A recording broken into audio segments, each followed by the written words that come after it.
पवन सिंह कहले रहन कि किसी का भी नाम आएगा तो पवन सिंह के बाद आएगा।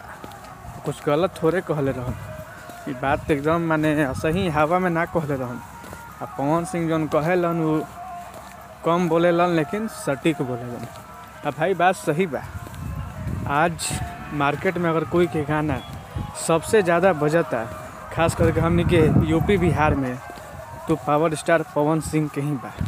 और कोनो भी पर्व होके, होली होके, दशहरा होके, छठ होके, पवन सिंह के बिना अधूरा बा। भोजपुरी में पवन सिंह के अगर कोई कहल जाए आदमी कि पवन सिंह के कोई टक्कर दे सकता तो वो खेसारी बारन।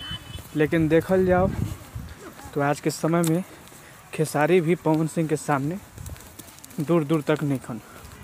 काहे कि कहीं भी गाना बाजता तो खाली पवन सिंह के ही बाजता, खास करके इन्हें साल 2 साल से। देखिए, भले कुछ दिन खातिर किसी का गाना हो सकता है कि ट्रेंडिंग में आ सकता है, नंबर 1 पे ट्रेंड करे, 2 पे करे कुछ दिनों के लिए, लेकिन परमानेंट अगर किसी का गाना बजता है रोड पे, घर में या कहीं पे भी, तो वो गाना पवन सिंह का ही है।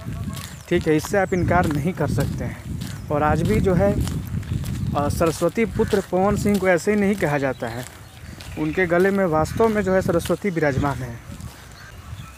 अगर हम बात करें खेसारी लाल यादव का, तो नो डाउट खेसारी लाल यादव एक अच्छे गायक हैं। उनका गाना जो है ट्रेंडिंग में जाता है, बजता भी है। कोई गाना तो खूब बजा है, बहुत ज़्यादा बजा है।